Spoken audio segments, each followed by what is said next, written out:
Tu te lances dans l'acquisition d'un bien immobilier, que ce soit une maison ou un appartement, il y a des choses à ne pas zapper. Les diagnostics immobiliers. Acheter un bien, c'est bien, mais attention aux surprises. Les diagnostics immobiliers vont pouvoir te faire ressortir les points négatifs, mais également les points positifs du bien que tu vas acquérir. Tu es vendeur. Dans ces vidéos, tu vas savoir exactement ce qu'il faudra fournir à tes acquéreurs, à ton agent immobilier ou à ton conseiller immobilier qui va t'accompagner. Alors, regarde bien ces vidéos, n'hésite pas à laisser des commentaires et je te dis à de suite.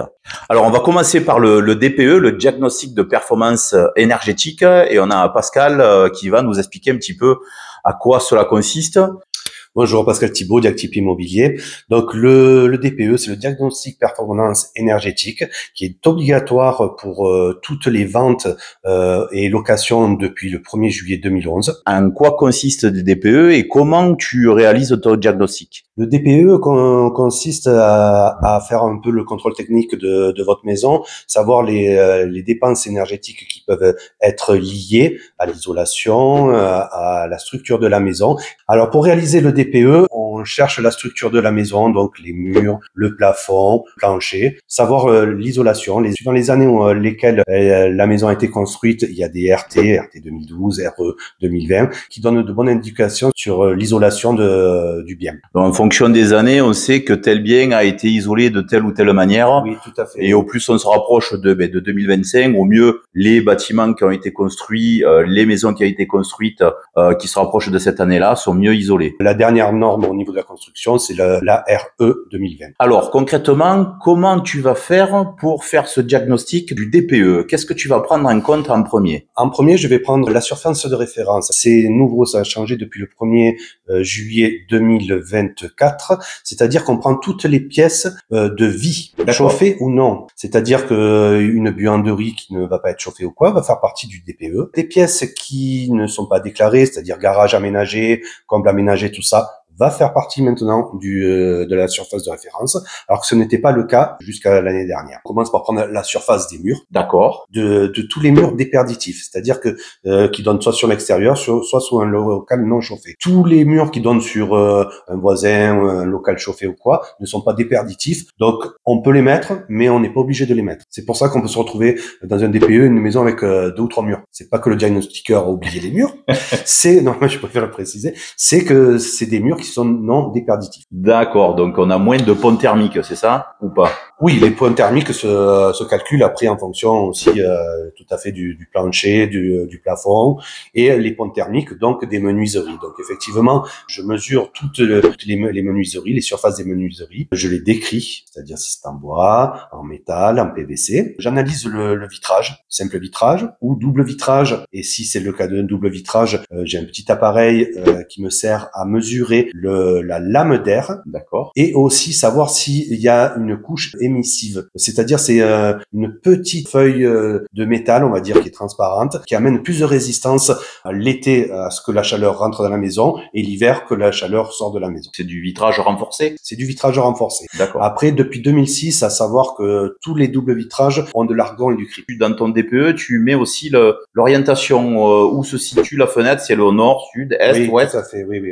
On cherche l'altitude, ça joue dans les calculs de notre logiciel. Et effectivement, l'orientation joue aussi sur le calcul. Tu vas dans les combles pour voir si dans y a les combles, l'isolation. oui, au niveau du PE, on regarde l'isolation, la structure, savoir si c'est une Dalton, si c'est juste du Nergalto ou autre, et on mesure l'épaisseur de l'isolant. Et on vérifie aussi si les combles sont ventilés, fortement ventilés, pas du tout, s'il y a des PST.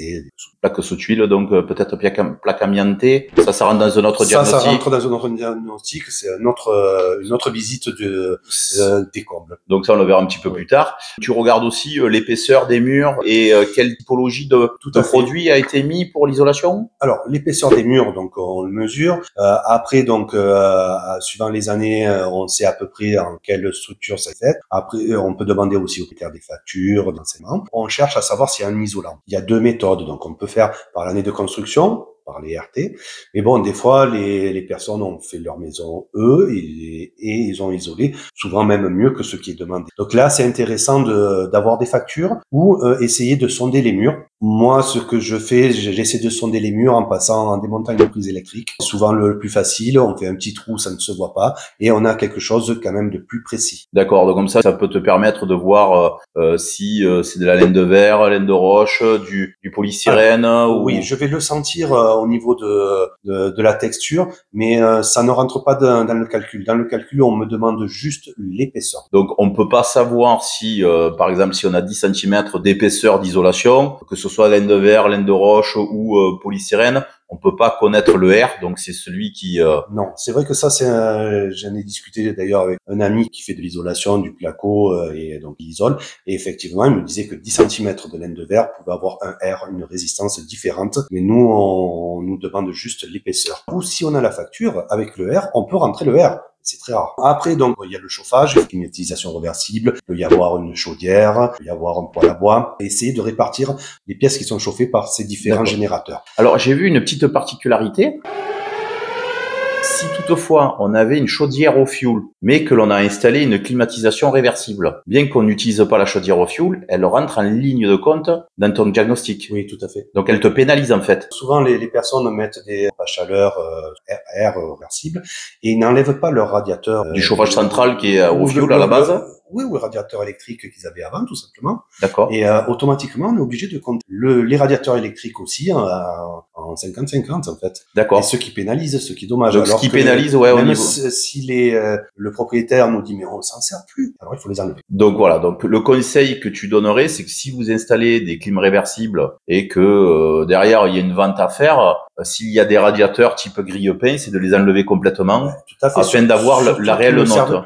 Oui, surtout qu'ils servent plus. Surtout qu'ils servent plus. Surtout ça. C'est pas un faux diagnostic, attention. Ah non, voilà. Oui, ça peut être pénalisant. Donc c'est une particularité. Moi, j'ai déjà vu sur des maisons où les personnes avaient mis des climats réversibles et se retrouvaient avec une ancienne chaudière qui était installée. Hein. Si on l'avait mis en route, elle aurait pu fonctionner, sauf qu'ils ne l'utilisaient plus. Eh bien, cette particularité de fait d'avoir la chaudière pénalisée au niveau du diagnostic de performance énergétique. Tout à fait. Après, on cherche aussi l'eau chaude sanitaire. Alors, l'eau chaude sanitaire est calculée par rapport à la surface de la maison. C'est-à-dire que vous avez une maison de 100 mètres carrés, mais vous êtes seul à y habiter. Le logiciel va pas prendre ça en compte. Il va prendre qu'une maison de 100 mètres carrés, c'est pour une famille de 4 personnes. Il faut que l'eau chaude sanitaire soit en rapport avec la maison. Sur une petite surface, si vous avez un chauffe-eau de 200 litres, c'est vraiment pénalisant. En fait. Oui, ça je l'ai vu en fait.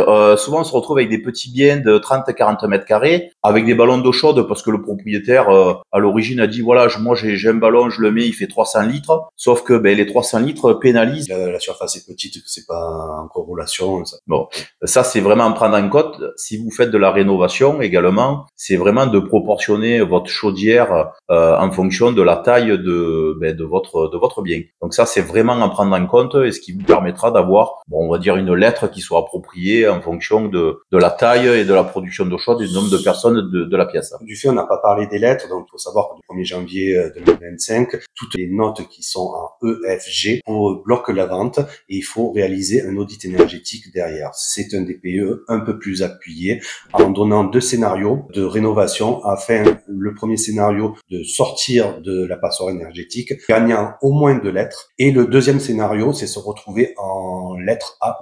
Alors, je vais faire un petit aparté. Là, c'est vraiment pour les étudiants qui ont du mal à se loger dans les grandes villes. Et souvent, on se retrouve avec des biens qui sont des passoires énergétiques. Sauf que on se retrouve parfois avec des propriétaires indélicats qui ne fournissent pas les diagnostics de performance énergétique. Qu'est-ce que peut faire, on va dire, le locataire? Est-ce qu'il peut partir à tout moment, dénoncer le bail ou pas s'il n'a pas ce diagnostic? Oui, tout à fait. Le bail peut être dénoncé. On peut négocier aussi une baisse du loyer ou de la vente si c'est une vente et obliger le bailleur ou l'acquéreur à faire un diagnostic. Donc, si vous êtes étudiant et que vous avez besoin de chercher un logement, regardez bien, demandez bien à ce que le bailleur vous fournisse les diagnostics. Alors, il peut y avoir le diagnostic de performance énergétique et d'autres comme l'électricité. Ça vous permettra un petit peu de connaître les risques potentiels liés à l'électricité, si c'est plus ou moins isolé. Surtout, je parle des salles de bain. Si vous êtes étudiant, regardez, demandez le DPE, diagnostic de performance énergétique, pour savoir quelle va être votre dépense dans le futur au niveau de votre production d'eau chaude au niveau de votre chauffage dans le lieu que vous allez louer et habiter. Effectivement, il y a une estimation des dépenses qui sont mises à la fin du DE. Il faut savoir que c'est considéré que sur un bien chauffé à 19 degrés pendant la journée et de 17 degrés pendant la nuit.